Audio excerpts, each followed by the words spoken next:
यीशु मसीह के मधुर नाम में आप सभी का एक बार फिर से मेरे YouTube चैनल के ऊपर आपका स्वागत है। और मैंने पिछले दिनों में बहुत बार मैंने लोगों से पूछा कि आपके अंदर यदि कोई क्वेरीज है, यदि कोई सवाल है, यदि कोई प्रश्न है तो आप मुझसे पूछ सकते हैं और आप मुझे बताएं। तो मेरे पास में कई लोगों ने मुझसे पूछा कि 1,44,000 जन जो प्रकाशित वाक्य में लिखा हुआ है, ये कौन लोग हैं। इनके बारे में हम बातचीत करने जा रहे हैं मेरे प्रियो आज की 1,44,000 जिनका वर्णन प्रकाशित वाक्य 7वां अध्याय, उसका 12वां अध्याय और उसका 14वां अध्याय में प्रकाशित वाक्य में ये मिलता है। तो ये कौन लोग हैं, इनके बारे में हम चर्चा करने जा रहे हैं और इनका क्या मतलब है, क्यों यहाँ पर उनको बताया गया और क्यों 1,44,000 का क्या महत्व है। तो आइए मेरे प्रियो, आज हम इसके अध्ययन को हम जाएंगे। और यदि फिर भी आपके अंदर यदि और भी दूसरे सवाल हैं, सपोज करेंगे एंटी क्राइस्ट है, 666 है, वॉर ऑफ अर्मेगेडोन है, और भी दूसरे टॉपिक्स हैं, इटर्निटी में क्या होगा, रैप्चर किस प्रकार से होगा, और दूसरे भी सवाल यदि आपके मन में आते हैं, क्या पवित्र आत्मा उठा लिया जाएगा, क्या बाइबल उठा ली जाएगी, तो ये सारी बातों के अंदर यदि आपके सवाल हैं तो आप मुझे भेज सकते हैं। इसी तरह से हम इस लॉकडाउन समय में हम एक दूसरे को हम वचन के द्वारा जो है हम सीखेंगे और हम भी सीखेंगे कि परमेश्वर वचन से हमसे क्या कहता है। तो आइए ज्यादा समय न लेते हुए सीधे हम जाएंगे बाइबल के इस टॉपिक के ऊपर। 1,44,000 मेरे साथ में निकालिए प्रकाशित वाक्य 14वां अध्याय, उसकी 1 से लेकर के 5वीं पद तक मेरे साथ निकालें। प्रकाशित वाक्य book of Revelation 14 chapter 1st verse to 5th verse. अब यदि हम 14 को यदि हम देखें तो वहां पर टॉपिक लिखा हुआ है, हेडिंग लिखी हुई है, मेमना और उसके लोग।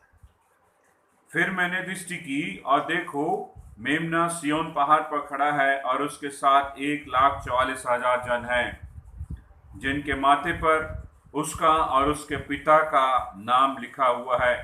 और स्वर्ग से मुझे एक ऐसा शब्द सुनाई दिया जो बहुत जल की बहुत धाराओं और बड़े गर्जन का सा शब्द था। और जो शब्द मैंने सुना वैसा था मानो वीणा बजाने वाले वीणा बजा रहे हों। वे सिंहासन के सामने और चारों प्राणियों और प्राचीनों के सामने एक नया गीत गा रहे थे। उन 1,44,000 जनों को छोड़ जो पृथ्वी पर से मोल लिए गए थे, कोई वह गीत सीख ना सका। ये वे हैं जो स्त्रियों के साथ अशुद्ध नहीं हुए हैं पर कुंवारे हैं। ये वे ही हैं जहाँ कहीं मेमना जाता है वह उसके पीछे हो लेते हैं। ये तो परमेश्वर के निमित्त पहले फल होने के लिए मनुष्यों में से लिए गए हैं। उनके मुंह से कभी झूठ ना निकला था, वे निर्दोष हैं। यहां पर यदि हम देखें तो यहां पर पढ़ने से जो है इस बात को हमको समझना है कि ये पुरुष हैं या महिला हैं। इसको हम देखते हैं कि यदि हम 4 वर्ड्स को यदि हम देखें तो वहां पर लिखा हुआ है, बहुत से लोगों को ये कहना है कि ये सभी पुरुष हैं, क्योंकि यहाँ पे लिखा हुआ है कि वह स्त्रियों से अशुद्ध नहीं हुए, क्योंकि वहां पे लिखा है स्त्रियों से अशुद्ध नहीं हुए हैं। तो यदि इस वर्ड्स को यदि हम पढ़ते हैं तो हमको ऐसा लगता है कि ये सभी जो है वो पुरुष हैं। लेकिन यदि हम इसी वर्स को यदि हम इंग्लिश बाइबल में हम पढ़ते हैं तो वहां पर लिखा हुआ है, इंग्लिश वर्जन जो लिखा हुआ है वहां पर लिखा है, they were not defiled with woman, they are virgins. क्या लिखा है, एक बार फिर से पढ़ता हूं, they were not defiled with woman, they were virgins, they are virgins. जो वर्जिन वर्ड जो होता है वो महिलाओं के लिए, स्त्रियों के लिए, लड़कियों के लिए जो है वो कुंवारेपन के लिए या शुद्धता को दर्शाता है। तो ऐसा लगता है कि यहाँ पर जो है ये सभी के सभी जो है स्त्री हैं। लेकिन यदि इसके पहले हिंदी वर्जन को हम पढ़ते हैं तो वहां पे लिखा है कि ये वे हैं जो स्त्रियों के साथ में शुद्ध नहीं हुए पर कुंवारे हैं। अब कुंवारे वर्ड के लिए जो है इंग्लिश में वर्जन आया, उसको हिंदी में कुंवारा कर दिया है और यहाँ पे लिखा है स्त्रियों के साथ अशुद्ध नहीं हुए हैं। तो एक बार मैं प्रचार कर रहा था तो किसी ने मुझसे कहा कि जिन्होंने ब्याह कर लिया है वे अशुद्ध हो गए। तो मैंने कहा नहीं, उसका ये मतलब नहीं है, उसको समझने की कोशिश करें कि स्त्री का मतलब क्या है। तो यहाँ पर लिखा हुआ, आप सपोज करें जिन्होंने यदि मैरिज कर ली है और यहाँ पर ये लिखा हुआ है, तो क्या वो स्वर्ग नहीं जाएंगे यदि उन्होंने उद्धार को प्राप्त कर जाएंगे? उसका क्या मतलब, स्त्रियों का मीनिंग जो है उसको हमको समझना होगा कि ये क्या है। तो जब हम जो है इस पार्ट को यदि हम देखते हैं कि वहां पे वर्जिन वर्ड को देखते हो तो ऐसा लगता है सभी वुमेन था, और यदि हम देखें तो यदि यहाँ पे लगता है कि कुंवारे हैं तो वहां पे लगता है सभी पुरुष हैं। तो इसको गहराई से हमको समझने की आवश्यकता है। दोनों मीनिंग को, दोनों शब्दों के मीनिंग को हमको समझना है। यदि यहाँ पर लिखा हुआ हैगा कि ये वो स्त्रियों से शुद्ध नहीं हुए हैं, तो उसका ये मतलब है कि they have not polluted themselves with idolatrous and immoral religious system of great whore of Revelation 17। उसका ये मतलब है कि जो बड़ी वेश्या के जिसके बारे में प्रकाशित वाक्य 7वें अध्याय में 1 से लेकर के आगे 15 तक यदि हम पढ़ते तो वहां पर लिखा हुआ हैगा कि वह स्त्री के बारे में लिखा, एक वेश्या के बारे में, एक होर के बारे में लिखा हुआ हैगा। तो यहाँ पर इसका ये मतलब है कि जो ट्रिबुलेशन पीरियड में जब एक नया रिलीजियस सिस्टम आएगा, एक नया इमोरल रिलीजियस सिस्टम आएगा जो बेबीलोन से निकलेगा, और उस रिलीजियस सिस्टम को जिसको की जो सिग्निफिकेंट या हम ये कहेंगे सिंबॉलिक जो है एक वर्ड जो दिया गया है स्त्री के रूप में दिया गया है, तो एक रिलीजियस सिस्टम की बात हो रही है। यदि रेवलेशन 17 को यदि हम पढ़े तो वहां पर उस स्त्री के बारे में लिखा हुआ, तो वास्तव में कोई शारीरिक रूप की स्त्री के बारे में नहीं है, परंतु एक प्रतीकात्मक रूप से जो है वहां पर जो स्त्री को बताया गया है कि वो जो एक आने वाला जो है जो एक रिलीजियस सिस्टम जो होगा, जिसके द्वारा जो है बहुत से लोग भरमाए जाएंगे और उसके द्वारा शुद्ध कर दिए जाएंगे।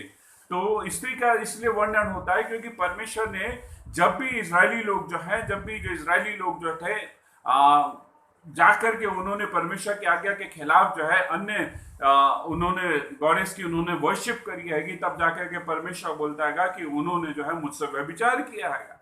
तो परमेश्वर के साथ को छोड़ करके यदि कहीं और जाते हैं तो उसको परमेश्वर कहता है व्यभिचार। तो उसी प्रकार से यहाँ पर जो है वो जो है इन्होंने जो है कभी भी धार्मिक व्यभिचार को नहीं किया। एक रिलीजियस उन्होंने जो है किसी भी प्रकार के जो है उस रिलीजियस सिस्टम को जो है उन्होंने एक्सेप्ट नहीं किया और उन्होंने रिलीजियस सिन को नहीं किया। तो यहाँ पर उसका मतलब यह है कि स्त्रियों से अशुद्ध नहीं हुए। उसका ये मतलब है कि जो इमोरल जो रिलीजियस सिस्टम जो आने वाला, जो ग्रेट होर जो लेकर के आएगी, उसके द्वारा जो है वो they are not going to defile by that religious system, वो जो है उसके द्वारा वो शुद्ध नहीं होंगे। फिर उसका जो वर्जिन वर्ड जो आया है 5th वर्स को यदि हम देखें, इंग्लिश में यदि हम देखें, हिंदी में कुंवारी वर्ड आया, इंग्लिश में वर्जिन आया, उसका मतलब क्या, क्यों इस वर्ड को लिया गया है, उसका ये मतलब है। उसका आंसर भी लिखा हुआ है वर्स 5 को यदि हम देखें तो वहां पर लिखा हुआ है कि उनके मुंह से कभी झूठ ना निकला, वे शुद्ध हैं। कुंवारे और वर्जिन का मतलब यह है कि उनके मुख से कभी भी जो है उनके मुंह से जो है झूठ नहीं निकला, इसीलिए उनके लिए परमेश्वर कहता है कि वे शुद्ध हैंगे। तो यहाँ पर जो है इस बात को हमको समझना होगा कि 1,44,000 लोग जो है जो 12 ट्राइब में से, जो यहूदियों के 12 कुल में से आएंगे, हर एक कुल में से 12,000 12,000 इंटू 12 यदि हम करते तो 1,44,000 जो लोग आते हैं वो यहूदी हैं। तो इसका क्या मतलब हुआ, यदि हम 14 को चैप्टर को 1 to 5 को हमने पढ़ा तो उसमें हमने इस बात को सीखा कि ये जो है ये स्त्री और पुरुष दोनों हैं, और जो है ये हर एक गोत्रों में से जो है ये दिए गए हैंगे। तो इस प्रकार से जो है यहाँ पे एक चीज और लिखी हुई है कि ये फर्स्ट फ्रूट है। ये जो है यदि हम इसको पढ़ते हैं, यदि हम देखें कि वे जो हैंगे वो प्रथम फल हैंगे, तो उसका क्या मतलब है कि प्रथम फल होने का मतलब ये है कि वे पहले फल है। उसका ये मतलब है कि रैप्चर के बाद में पहले यहूदी लोग जो सेव्ड होंगे उनके लिए कहा गया है कि वो फर्स्ट फ्रूट हैंगे। तो first fruit of the resurrection, माफ कीजिए रेजरेक्शन नहीं, first fruit of the rapture के बाद जो यहूदी लोग जो पहले जो उठाए जाएंगे उन लोगों के लिए लिखा हुआ है कि फर्स्ट फ्रूट, मतलब 1,44,000 आगे चल करके मैं बताऊंगा कि इनका भी रैप्चर हो जाएगा और ये भी रैप्चर होंगे, तो यहूदियों में से ये पहले फल जो हैं ये निकलेंगे। तो इस प्रकार से हमने मेरे प्रिय 14 चैप्टर को हमने देखा। आइए हम इसको और गहराई से यदि हम समझना चाहते हैं तो प्रकाशित वाक्य 7वें अध्याय को मेरे साथ में निकालें। प्रकाशित वाक्य 7वां अध्याय 1 से लेकर के उसको हम आगे तक हम पढ़ेंगे मेरे प्रियो। वहां पर इस प्रकार से लिखा है कि इसके बाद मैंने पृथ्वी के चारों कोनों पर 4 स्वर्गदूत खड़े देखे। वे पृथ्वी की चारों हवाओं को थामे हुए थे ताकि पृथ्वी या समुद्र या किसी पेड़ पर हवा ना चले। फिर मैंने एक और स्वर्गदूत को जीवते परमेश्वर की मोहर लिए हुए पूरब से ऊपर की ओर आते देखा। उसने उन चारों स्वर्गदूतों से जिन्हें पृथ्वी और समुद्र की हानि करने का अधिकार दिया गया था, ऊंचे शब्द से पुकार कर कहा, जब तक हम अपने परमेश्वर के दासों के माथे पर मोहर न लगा दें। फिर से सुने कि जब तक हम अपने परमेश्वर के दासों के माथे पर मोहर न लगा दें, तब तक पृथ्वी और समुद्र और पेड़ों की हानि न पहुंचाना। जिन पर मोहर दी गई, मैंने उनकी गिनती सुनी, अर्थात इजराइल की सब संतान, सब गोत्रों में से 1,44,000 पर मोहर दी गई। आगे यदि हम देखेंगे तो वहां पे 8वें वर्ष तक जो है वो गोत्रों के नाम लिखे हुए हैं कि कौन कौन से गोत्रों से 12,000 जो है वो लिए गए।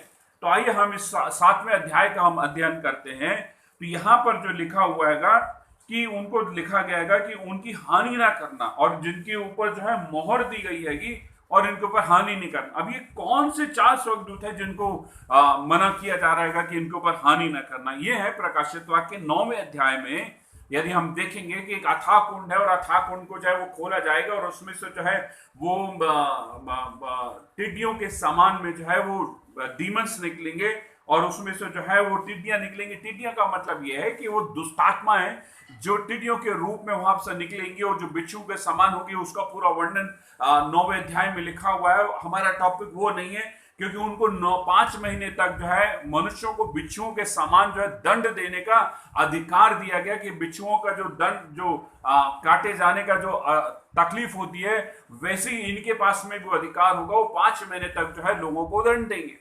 तो ये जो है जो दुष्टात्माएं जो है ये अथाह कुंड में से निकल रही हैं। तो यहाँ पर 7वें अध्याय में कहा जा रहा है कि ठहरो, रुको, हमने जिनके ऊपर माथे के ऊपर मोहर दी गई है, अर्थात 1,44,000 जन, जब तक इनके ऊपर मोहर न लगा दे तब तक तुम किसी की हानि मत करना। तो उसका क्या मतलब है? उसका यह मतलब है कि प्रकाशित वाक्य 9वें अध्याय की घटना पहले है और प्रकाशित वाक्य 7वें अध्याय की घटना बाद में है।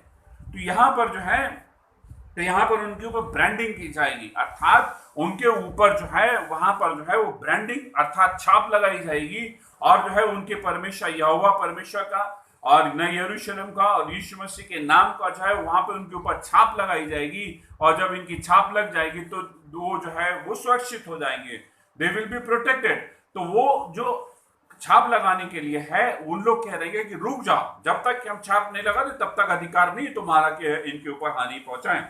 मेरे प्रियो, ठीक उसी प्रकार से प्रकाशित वाक्य 3:12 में लिखा हुआ है कि जो जय पाए उससे मैं अपने परमेश्वर के मंदिर में एक खंभा बनाऊंगा और मैं अपने परमेश्वर का नाम और अपने परमेश्वर के नगर अर्थात नए यरूशलेम जो अभी स्वर्ग में है का नाम जो मेरे परमेश्वर के पास से स्वर्ग पर से उतरने पर है और अपना नाम उस पर लिखूंगा। अर्थात ये हमारे लिए लिखा हुआ है कि जो जय पाएगा वो परमेश्वर कहता है कि मैं उसको अपने पवित्र मंदिर में खंभा बनाऊंगा और वो कहता है कि मैं उनके ऊपर जो अपने नाम को लिखूंगा, अर्थात परमेश्वर पिता अपने नाम को लिखेगा, नए यरूशलेम के नाम को लिखेगा और यीशु मसीह अपने अपने अपने नाम को लिखेगा हमारे ऊपर, क्योंकि हमें उसका नाम नहीं मालूम है। क्योंकि जो नाम जो है यीशु मसीह और परमेश्वर पिता का इतना पवित्र है, क्योंकि इस पृथ्वी के ऊपर ऐसी कोई भी भाषाएं नहीं है, ऐसी कोई भी लैंग्वेज नहीं है जिसके अंदर की गालियां नहीं है, जिसके अंदर की अशुद्ध वर्ड नहीं है, जिसके अंदर जो है जो भाषाएं की अशुद्धताएं जो है, गंदे शब्द नहीं है। परमेश्वर इतना पवित्र है, इसलिए जो है वो कहता है कि मैं अपने नाम को नहीं बताऊंगा। जब मैं ऐसा कहता हूं तो कई लोग बोलते हैं कि उसका नाम जो है लॉर्ड, या वो कहते हैं गॉड, या यीशु मसीह कहते हैं। इनके वर्ड के मीनिंग को हमको समझना होगा। वास्तव में ये नाम नहीं है, परंतु हमारे परमेश्वर के कैरेक्टर को बताता है, अर्थात हमारे परमेश्वर के गुणों को वो बताता है। लॉर्ड का यदि हम हिब्रू मीनिंग को हम देखेंगे तो वहां पर जो है हिब्रू वर्ड आया यहावे, अर्थात उसका ये मतलब है द एग्जिस्टिंग वन, जो विद्यमान है, जो जीवित है। लॉर्ड यहोवा या जहोवा या यहावे, उसका ये मतलब है द एग्जिस्टिंग वन, अर्थात जो जीवित है और जो विद्यमान है। फिर यदि हम गॉड को यदि हम देखें तो गॉड का हिब्रू वर्ड जो आया है एलोहीम, एलोहीम का मतलब यह डिवाइन वन, दिव्य, पवित्र या दैवीय। डिवाइन वन मतलब उसका ये मतलब है कि जो पवित्र है, गॉड का मतलब। अब जीसस की यदि हम बात करें तो जीसस वर्ड जो है उसका मीनिंग है यहोवा इज सैल्वेशन, अर्थात प्रभु उद्धार करता। तो उसने नाम कहां बताया? हमको नाम नहीं बता।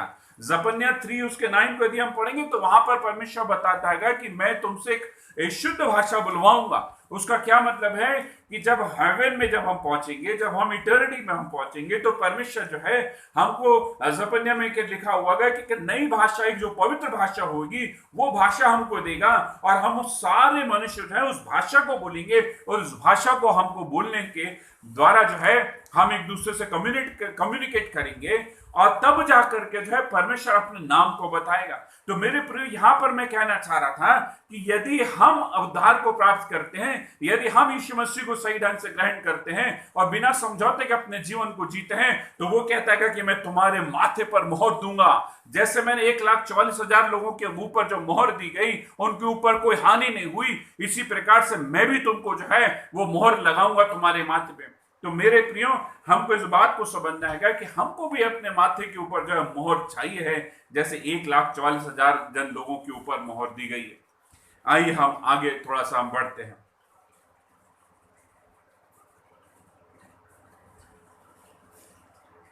ये 1,44,000 जन जो है ये ट्रिब्यूलेशन पीरियड के फर्स्ट हाफ में भी रहेंगे, और सेकेंड हाफ में जो है उनका रैप्चर होगा। तो इस बात को जो है, इस बात को हमको समझें कि हमने रेवलेशन 7 और 8, 7 एंड 9 का जो हमने वर्णन सुना हैगा, वो ट्रिब्यूलेशन पीरियड के प्रथम भाग में होंगे, प्रथम भाग में हिस्सा होगा। अब कैसे मालूम चलता है?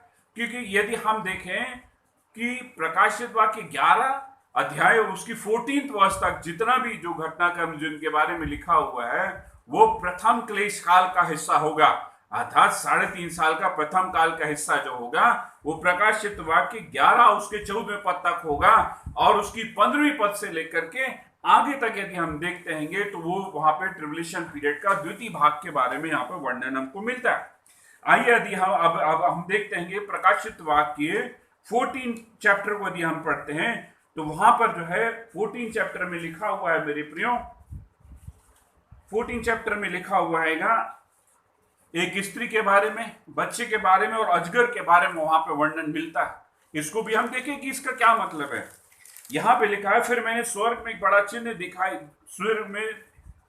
फिर स्वर्ग में एक बड़ा चिन्ह दिखाई दिया, अर्थात एक स्त्री जो सूर्य उड़े हुए थी और चांद उसके पांव तले था, और उसके सिर पर 12 तारों का मुकुट था। 12 तारों का मुकुट मतलब 12 ट्राइब, 12 ट्राइब्स ऑफ जो इजराइलियों की जो है उसकी। वह गर्भवती हुई और चिल्लाती थी क्योंकि प्रसव की पीड़ा में थी। एक और चिन्ह स्वर्ग में दिखाई दिया, देखो एक बड़ा लाल अजगर था जिसके 7 सिर और 10 सींग थे। ये 7 सिर और 10 सींग के बारे में यदि मुझसे समझना है, तो मेरी अभी नेक्स्ट टीचिंग जो आने वाली है 666 के बारे में, उसमें मैं बताऊंगा कि एंटी क्राइस्ट का जो किस प्रकार से जो है 10 राज्यों में और 7 सींग के बारे में सारे वर्णन को जो है मैं उसमें करने जा रहा था। यदि इसके बारे में स्टडी करना है तो उस आने वाली टीचिंग का इंतजार करिए, उसमें मैं सब बताऊंगा। तो यहाँ पे लिखा है एक लाल अजगर था जिसके 7 सिर थे और 10 सींग थे, और उसके सिरों पर 7 राज मुकुट थे। उसकी पूंछ ने आकाश के तारों की 1/3 जो है वो खींचकर पृथ्वी पर डाल दी। वह अजगर उस स्त्री के सामने जो जच्चा थी खड़ा हुआ कि जब वह स्त्री जने तो उस बच्चे को निगल जाए। वह बेटा जनी जो लोहे का राजदंड लिए हुए सब जातियों पर राज्य करने पर था, और वह बच्चा एकाएक परमेश्वर के पास और उसके सिंहासन के पास पहुंचा दिया गया, उठाकर पहुंचा दिया गया। फिर से पढ़ता हूं, वह बच्चा एकाएक परमेश्वर के पास, उसके सिंहासन के पास उठा करके पहुंचा दिया गया, अर्थात रैप्चर। आगे इनको मैं बताऊंगा, पहुंचा दिया गया है। और वह स्त्री उस जंगल में भाग गई जहां परमेश्वर की ओर से उसके लिए जगह तैयार की गई थी कि वहां वह 1260 दिन तक पाली जाए। तो यहां पर मैं बात कर रहा था मेरे प्रियो कि यहां पर जो है 3 चीजों का वर्णन है, एक स्त्री है, एक बच्चा है और एक अजगर है। स्त्री का मतलब है इस्राएल देश, बच्चे का मतलब है मैन चाइल्ड 1,44,000 यहूदी लोग, और अजगर का मतलब है वो शैतान।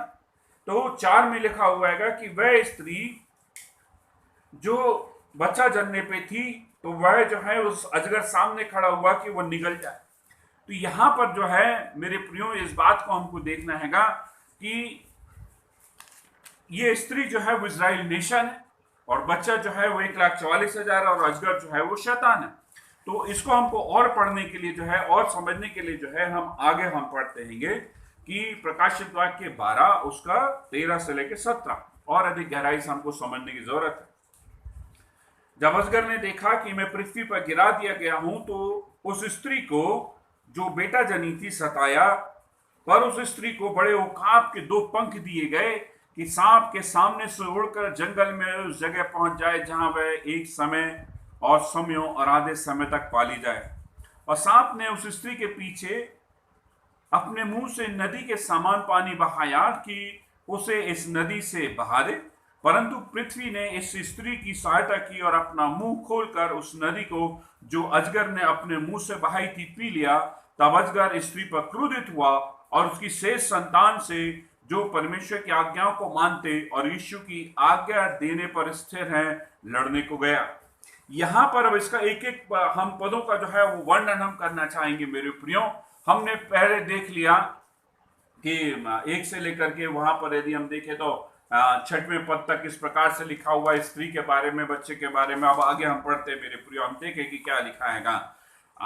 वहां पर लिखा हैगा कि वह स्त्री जो है एक जगह जो है वो पाली जाएगी, अर्थात उसका ये मतलब है कि इजराइल देश जो है एक जब एंटीक्राइस्ट जब राज्य करने को आएगा, प्रकाशित वाक्य के 12वें अध्याय को यदि हम देखेंगे तो वहां पर जो है जैसे ही उसको जो है 42 महीने का उसको समय मिलता है, प्रकाशित वाक्य 13:5 और प्रकाशित वाक्य 11:1-2 में 42 महीने का, और दानियल नबी 7 उसके 25 में 3.5 साल का समय दिया है।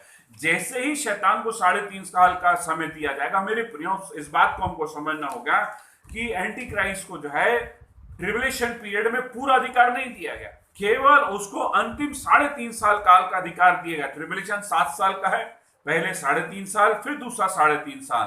तो जो दूसरा 3.5 साल काल का जो समय होगा वही जो है एंटी क्राइस्ट को समय दिया गया है, उसको अधिकार दिया गया है। तो जब उसको अधिकार मिलेगा तो ये क्या करेगा, जो है वो इजराइल देश के पीछे जाएगा और इजराइल देश को जो है वो डिस्ट्रॉय करना चाहेगा, और वो जो है उस बच्चे अर्थात जो है उस बच्चे को जो है वो डिस्ट्रॉय करने के लिए वो निकलेगा।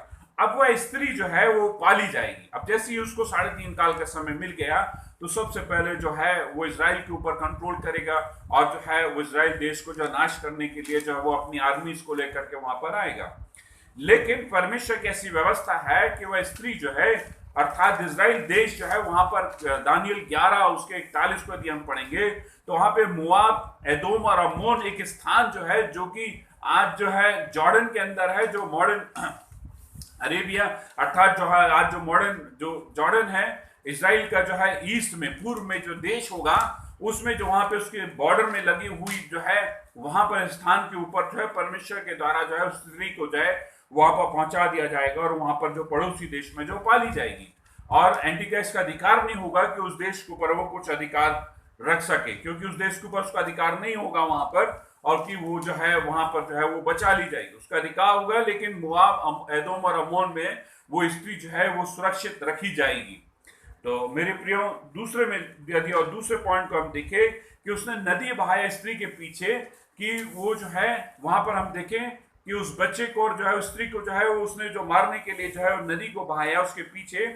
तो ये जो है यहाँ पर सिंबॉलिक मीनिंग है, यहाँ पर हमको समझना होगा कि एंटी क्राइस्ट की जो आर्मीज आएंगी और पूरी की पूरी सेना को लेकर के इजराइल देश के ऊपर वो पीछा करेगा, और वो जो है वो परमेश्वर जो है इजराइल देश को जो बचाएगा वो प्रोटेक्ट करेगा। तो ये सिंबॉलिक मीनिंग है। पद 17 में लिखा हुआ हैगा कि शेष संतान। शेष संतान का क्या मतलब है, वहां पर लिखा हुआ है कि शेष संतान जो परमेश्वर की आज्ञाओं को मानते और यीशु की गवाही देने पर स्थिर लड़ने को गया। अभी इस बात को हमको समझना हैगा कि जो शेष संतान जो है अर्थात 1,44,000 जो लोग होंगे, यहूदी लोग होंगे, ये यहाँ पर वचन में लिखा हुआ है कि वह 5वें पद को देखेंगे कि एकाएक परमेश्वर के पास और उसके सिंहासन के पास में जो है वो उठाकर पहुंचा दिया गया। अर्थात 1,44,000 लोग जो हैंगे इनका रैप्चर हो जाएगा। ये बिना मरे ही परमेश्वर पिता के पास में हेवन में अनंत काल के जीवन में इनके शरीर को परमेश्वर रैप्चर में ट्रांसफॉर्म करेगा, अमरणहार शरीर में बदल देगा, अर्थात मरणहार देह को जो है अमरणहार की देह में बदल के 1,44,000 इनका रैप्चर कर देगा। अब ये लोग जो हैं वो परमेश्वर पिता के पास में वहां पहुंच गए। अब स्त्री जो है वो जो है मोआब, एदोम और अम्मोन में जो है वहां पे जॉर्डन में जो है वहां पे सुरक्षित हो गई। अभी इसके बावजूद भी कुछ लोग, यहूदी लोग जो है इजराइल के अंदर बचे रहेंगे। इनसे जो है वो युद्ध करने के लिए वो आएगा और पूरी अपनी आर्मीज को लेकर के आएगा, तब परमेश्वर जो है उनको वो बचाएगा। दूसरी बात, उस स्त्री ने बेटा जनी जो लोहे का राजदंड लिए हुए था सब देशों पे, सब हिंदी में लिखा है सब जातियों पे। जातियों का मतलब यह है ऑल नेशंस, मतलब देश। जाति वर्ड का मतलब जो हिंदी में देश के लिए जो है बाइबल में जो है, हिंदी बाइबल में जो है वो जातियों का उन्होंने देशों का वर्णन जो जातियों के मन कर दिया, थोड़ा कंफ्यूजिंग कर दिया। तो इसको हमको जातियों की जगह यदि हम देश को पढ़ेंगे तो हमको जो है दिमाग में सारी बातें जो है साफ हो जाती हैं।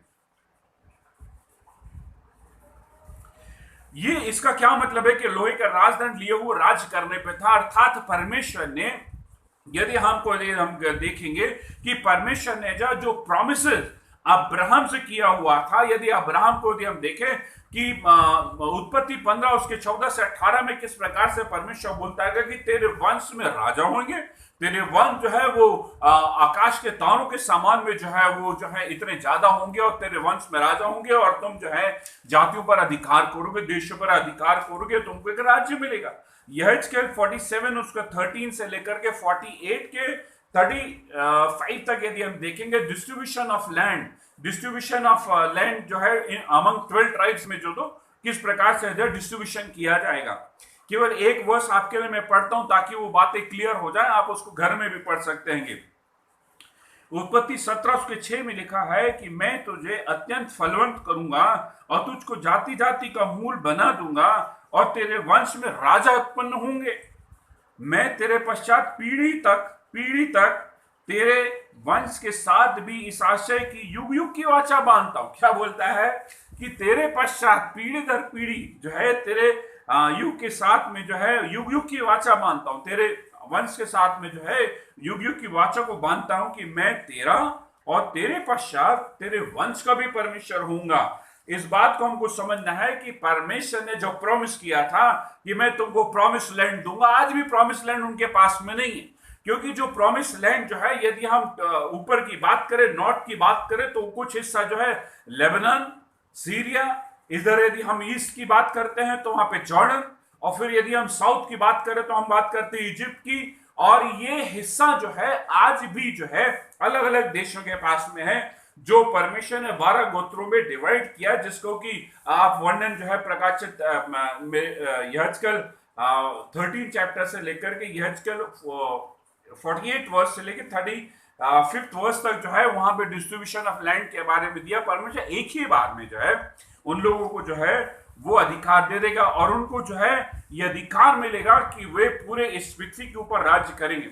अब इस पृथ्वी के ऊपर किसके ऊपर राज्य करेंगे? इस पृथ्वी के ऊपर जो है हमारे जैसे जो स्वाभाविक लोग जो है इस पृथ्वी के ऊपर 1000 वर्ष और अनंत काल के समय जो है इस पृथ्वी के ऊपर आएंगे और वो जो है वो बच्चे पैदा होंगे, ब्याह होंगे, शादी होंगे और एक राज्य चलता रहेगा। तो इन लोगों के ऊपर राज्य करने का अधिकार इनको दिया गया, तो ये उनके ऊपर राज्य करेंगे। अब आप ये सोचते होंगे कि मैं कह रहा हूँ कि उसके ऊपर किस प्रकार से शादी ब्याह होंगे और स्वाभाविक लोग होंगे, तो हम नहीं बिलीव करते कि स्वर्ग में ऐसे लोग होंगे, क्योंकि वचन में लिखा है कि उनमें ब्याह नहीं होंगे। इस बात को समझना है तो मेरा एक आने वाली टीचिंग जो है इटर्निटी, एक अनंत काल का जीवन क्या होगा, उसमें मैं इस बात को मैं समझाऊंगा, तो उसमें हम देखेंगे। अभी हम बात कर रहे हैं 1,44,000 की, और यदि हम कुछ बातों को हम देखें कि वहां पर क्या लिखा हुआ है 1,44,000 जन लोगों के लिए, उनके पास परमेश्वर जो उनको डिवाइन विजडम से परिपूर्ण करेगा, अर्थात एक ईश्वरीय बुद्धि से परिपूर्ण करेगा। कैसे हम समझे?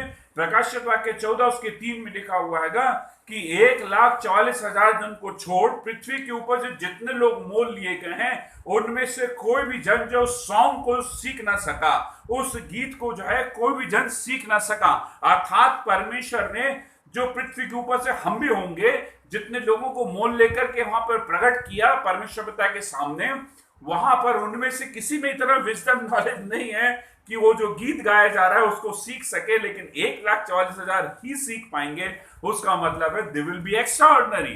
परमेश्वर जो उनको विजडम एंड नॉलेज ऐसा परिपूर्ण करेगा। तो मेरे प्रियो, यहाँ पर मैं आपको इस बातों को मैं बताना चाह रहा था कि किस प्रकार से आने वाली घटनाएं होंगी। ये घटना के बारे में जो बातचीत किया, ये ट्रिबुलेशन पीरियड में होगी। 1,44,000 जन लोगों के बारे में हमने बातचीत किया।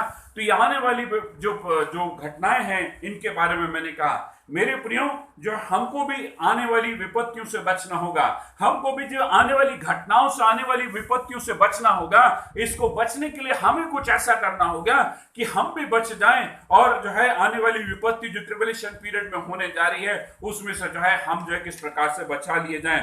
तो मेरे प्रियो, हमको बचना जो है आने वाले दंड से है, आने वाले क्लेश काल से है, आने वाली संसार की विपत्तियों से है, और आने वाली शैतान की परीक्षाओं से बचने का तरीका एक ही है, केवल यीशु मसीह और यीशु मसीह, उसके अलावा और कुछ नहीं। हमको उसको अपना मुक्तिदाता उद्धारकर्ता ग्रहण करने की जरूरत है। यदि हम उसको अपना मुक्तिदाता उद्धारकर्ता ग्रहण करते हैं मेरे प्रियो, तो हमको जो है वो परमेश्वर अपनी संतान होने का अधिकार देता है, और हमारे लिए जो है वो मोहर हमारे ऊपर लगाई जाती है, और हम जो है आने वाली परेशानी विपत्तियों से हम बचाए जाएंगे।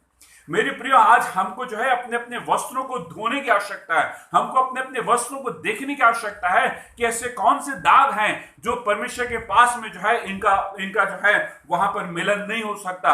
प्रकाशित वाक्य 7 उसके 14 में लिखा हुआ है कि एक बड़ी भीड़ जो है जिनकी हर कुल जाति भाषा में से जो है एक भीड़ ली गई है, जिनकी गिनती जो है उनको कोई गिना नहीं जा सकता। जब उनसे पूछा गया कि ये कौन लोग हैं, तो वहां पे कहा गया कि ये वे लोग हैं जो महाक्लेश में से निकल के आए हैं। इन्होंने अपने अपने वस्त्र को मेमने के लहू से धोकर शुद्ध और पवित्र किया। मेरे प्रियो, यदि हमको अपने वस्त्रों के दाग को धोना है, यदि अपने जीवन के पापों को धोना है, यदि अपनी बुराइयों को, यदि अपनी समझौते के जीवन को धोने की आवश्यकता है, तो हमको मेमने के लहू की आवश्यकता है। हमको अपने मेमने के लहू से जो है अपने वस्त्रों को धोने की आवश्यकता है। तब हमारे वस्त्र जो है वो शुद्ध हो जाएंगे। जब शुद्ध होंगे तब हम पे मोहर लगेगी। जब मोहर लगेगी तो हम जो है आने वाले क्लेश काल से बचाए जाएंगे। जब मोहर लगेगी तब आने वाले नरक के दंड से हम बचने पाएंगे। तो मेरे प्रियो, हमको अपने अपने वस्त्रों को धोने की आवश्यकता, अपने अपने जीवन को सुनने, अपने जीवन को समझने की आवश्यकता और देखने की आवश्यकता है। ऐसी कौन सी बातें, ऐसी कौन सी चीजें हैं कि हमको परमेश्वर के पास में जाने से रोकती। प्रकाशित वाक्य 22 उसके 14 में लिखा है, धन्य है वे जिन्होंने अपने अपने वस्त्रों को धोकर के शुद्ध और पवित्र कर लिया है, क्योंकि जो है उनको जो है जीवन के वृक्ष के पास आने का मौका मिलेगा, और वे फाटकों में से होकर के नगर में प्रवेश करेंगे। कितनी अद्भुत बात है मेरे प्रियो कि यदि हम अपने अपने वस्त्रों को शुद्ध और पवित्र करते हैं, तो हम ना केवल हमको जीवन के वृक्ष का फल खाने को मौका मिलेगा, परंतु हमको उन पर्ली गेट से, वो मोतियों के गेट से जो है नगर में प्रवेश करने का मौका मिलेगा। वो नगर कोई ऐसा ही ऑर्डिनरी नहीं होगा, परंतु वो नगर शुद्ध सोने का बना होगा। उसकी सड़कें जो है वो क्रिस्टल क्लियर सोने के समान में होगी। उसका नजारा अद्भुत होगा। वो परमेश्वर पिता के नगर में रहने का हमको मौका मिल सकता है। केवल एक ही तरीका है, अपने आप को शुद्ध और पवित्र करें, और अपने वस्त्रों को जो है उसके लहू से धो के शुद्ध पवित्र कर ले मेरे प्रियो। तो जिस प्रकार से 1,40,000 लोगों के ऊपर मोहर दी गई है, ठीक वैसे ही मोहर मेरे और आपका इंतजार करती है, क्योंकि प्रकाशित वाक्य 3:12 में लिखा हुआ है कि जो जय पाएगा मैं उसको अपने मंदिर में एक खंभा बनाऊंगा और जो है उसके ऊपर अपने नाम को लिखूंगा। अर्थात परमेश्वर ने एक मोहर हम पर दी गई है। आज जरूरत इस बात की है मेरे प्रियो कि हमको अपने अपने डोर पोस्ट के ऊपर यीशु मसीह के लहू को लगाने की आवश्यकता है। अपने घरों के ऊपर यीशु मसीह के लहू को लगाने की आवश्यकता है। अपने जीवन के ऊपर यीशु मसीह के मोहर को लगाने की आवश्यकता, अपने बच्चों के ऊपर मोहर को लगाने की आवश्यकता, क्योंकि समय बहुत खराब है और उस समय जो है बहुत अधिक जो है पाप को लेकर के, शैतान इस बातों को लेकर के आ रहा है। मेरे प्रियो, आइए हम अपने आप को, अपने जीवन को जो है परमेश्वर को समर्पित कर दें, क्योंकि आज हमको अपने जीवन को अपने तैयार करने की आवश्यकता है। आज यदि लॉकडाउन में है, यदि आज अपने घर में है, तो हमको टीवी पर एंटरटेनमेंट करने की जरूरत नहीं है, अपने रेसिपीज बनाने की जरूरत नहीं है, परंतु अपने जीवन को घुटनों पे लाने की आवश्यकता है। परमेश्वर ने लॉकडाउन दिया है कि हम अपने आप को जाने, परखे और सीखे और समझे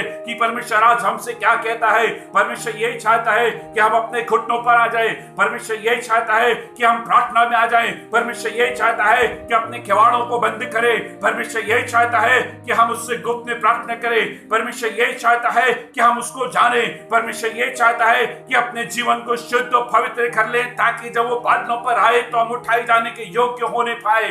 परमेश्वर पिता ने मोहर हम पर दी है, मोहर लगाने की आवश्यकता हमको है। परमेश्वर ने मोहर मेरे लिए और आपके लिए रखी हुई है। 1,44,000 जन लोगों के लिए मोहर रखी हुई है, वही मोहर मेरे और आपके लिए भी रखी हुई है। जरूरत इस बात की है कि हमें अपने आप को खोलना होगा, अपने जीवन को खोलना होगा, अपने रूटीन को बदलना होगा, अपने जीवन को बदल देने की आवश्यकता है। क्योंकि इस पृथ्वी के ऊपर का जीवन जो है टेम्पररी है, इस पृथ्वी के ऊपर जो है टेम्पररी है, और हमको निकल के स्वर्ग में जाने की आवश्यकता है।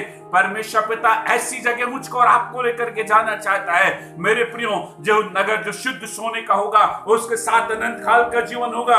यदि आज आप उसको ग्रहण करना चाहते हैं, यदि आज अपने जीवन को उसको देना चाहते हैं, तो आइए हम अपने अपने जीवन को समर्पण कर दे, अपने अपने पापों का समर्पण कर दे, अपने अपनी बुराइयों का, अपनी अपनी उन बातों का जो परमेश्वर के पास आने से रोकती है, उनका समर्पण कर दे, उनका त्याग कर दे, उनको क्रूसित कर दे, उनके क्रूस को पछाड़ दे। क्योंकि परमेश्वर कहता है यदि कोई मेरे पीछे आना चाहे तो अपना क्रूस उठाए मेरे पीछे हो ले। क्रूस उठाने का क्या मतलब है? क्रूस उठाने का यह मतलब है कि वो बातें और वो इच्छाएं, वो हॉबीज, वो चीजें, वो काम जो आपको परमेश्वर से दूर करती है, उनको अलग कर देना है, उनको क्रूसित कर देना है, उनको अपने जीवन से समाप्त कर देना है। तमाम ऐसी इच्छाएं जो टीवी को दिखाती, तमाम ऐसी इच्छाएं जो मूवीज को दिखाती, इनको क्रूसित करना होगा। परमेश्वर कहता अपने क्रूस को उठाओ और मेरे पीछे हो ले।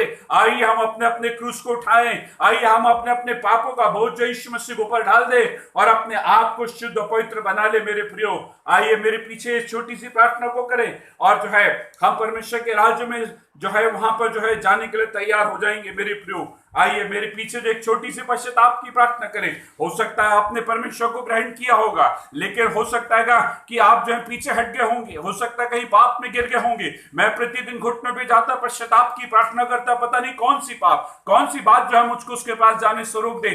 जब भी पश्चाताप का मौका मिले जरूर करिए, मेरे पीछे इस प्रार्थना को बोलिए, अपनी आंखों को बंद करें, कहे प्रभु यीशु मसीह, मैं आपको अपना मुक्तिदाता और उद्धारकर्ता ग्रहण करता हूं। मेरे पापों को क्षमा कीजिए। बचपन से लेके आज तक जो भी पाप मैंने जानबूझकर या अनजाने में किया हूं, उन सब पापों के लिए मैं क्षमा चाहता हूं। मैं अपने संबंधों को तमाम पाप से, शैतानी शक्तियों से, तमाम उन बातों से जो आपको मेरे नजदीक लाने से रोकती है, मैं उनको दूर करता हूं। मैं अपने संबंधों को शैतानी शक्तियों से अलग कर लेता हूं। मेरे जीवन का अधिकार भविष्य में से केवल आपका है। मेरे जीवन में आइए, पवित्र आत्मा मेरा मार्गदर्शन करिए। भविष्य मसीह, मेरा जीवन आपको समर्पित है। मुझे सिखाइए कि आपके राज्य में कैसे चलना और फिरना है। प्रभु यीशु मसीह के सामर्थी नाम में, आमीन। मेरे प्रियो, आज इस छोटी सी टीचिंग को हमने सुना, किस प्रकार से जो है वो परमेश्वर 1,44,000 जन लोगों को जो है इस्तेमाल करेगा, और इस गवाहियों को, इन शिक्षा को हमने सीखा। आइए मेरे प्रियो की आगे हम और शिक्षाओं में हम आगे बढ़े। अपने जीवन को, जैसे आज आपने प्रार्थना में समर्पण किया अपने जीवन का, और अपने समर्पण को जो है हमको करने की जरूरत है। प्रतिदिन हम प्रार्थना में बैठे, प्रतिदिन जो है अपने कमरे में जाएं, अलग से प्रार्थना करें, और अपने जीवन को उसके साथ में प्रतिदिन का संबंध बनाएं। एक क्वालिटी टाइम उसके साथ में हमको व्यतीत करने की आवश्यकता है। मेरे प्रियो, आप सभी को परमेश्वर पिता के मधुर नाम में आप सभी को धन्यवाद देता हूं कि आपने इस वचनों को सुना, और जो लोग दूसरों को भी आप बता सकते हैं जिनको नहीं मालूम है और वो सीखना चाहते हैं, और इस चैनल को सब्सक्राइब करें, लाइक करें, ताकि मुझको भी मोटिवेशन मिले, ताकि मैं और अधिक शिक्षाओं को मैं दूं और अधिक लोगों को बताएं, ताकि जो लोग महरूम हैं इन शिक्षाओं से जो है उन तक भी ये वचन पहुंचाया जा सके। आप सभी लोगों को प्रभु यीशु मसीह के मधुर नाम में जय मसीह की।